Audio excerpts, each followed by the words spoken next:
We were talking about how our clients no longer fall for Instagram clickbait. Yeah. Why is that? So Instagram clickbait, that's like the very fancy exercise. Well, there's actually a couple types of clickbait. Exercises that promise something, like this exercise is gonna give you a six-pack, or this exercise is going to get rid of your back pain. So that's like one type. Another is exercises that the coach loads it up with words like, oh, the internal rotation in your hip, and then the core activation makes this deep great. core activation. The deep core activation, and then whatever the magic promise is. Nothing's that special. It makes it seem more valuable than it is because it's stating what it's doing for a certain joint or quality. Right. When clients come to you and be like, oh, like when is my pain gonna go away? Like from a coach's perspective, how do you navigate a question like that? I think when it comes to pain too, like I'll make a comparison to, have you ever been in a relationship? Mm-hmm. Have you ever had a nasty breakup? Yes. Did that hurt? Yes.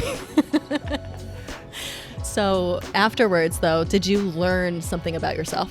Hopefully, yeah. The type of partner you want, maybe the type of partner you want to be, how you want to handle yourself in a relationship.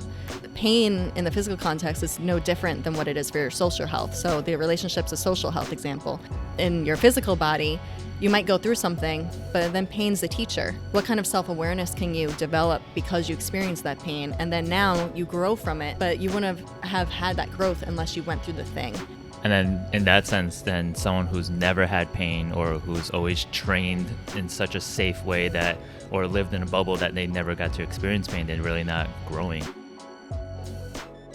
I mean, it all depends. Sometimes you just do things differently, just to give them more a novel stimulus. Like if they've done squats for so long, you switch up to jump squats, it becomes more novel. So like not all squats are the same.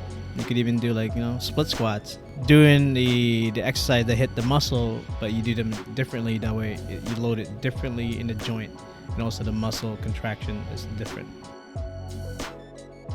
A lot of clients will ask, because they know on our team at Reload is we have physical therapists and we have coaches and we have occupational therapists who acts as a coach, like your role for your clients.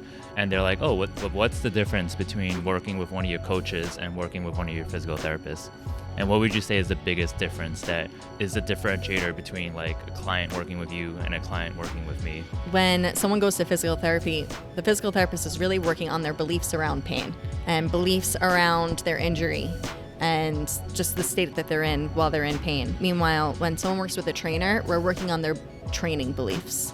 What is training? What is rest? What is work? It's just one is maybe requires more just one-on-one conversation, where just in a group setting with a trainer, or just sometimes with a trainer where you're kind of distracted by the workout you have in front of you, it's not really the best context to give that kind of conversation the space that it needs. So ultimately, I think takeaway is a physical therapist's job isn't complete until their client is confident out in the real world, in a gym, in a park, in a playground, doing things without thinking that they're limited or they can't. Yeah. They can, they just have to do a different version or easier lift or lighter weight or less volume, but they can. There's no limit to what they can do, and they have a growth mindset of I can do more, I want to do more. Yeah.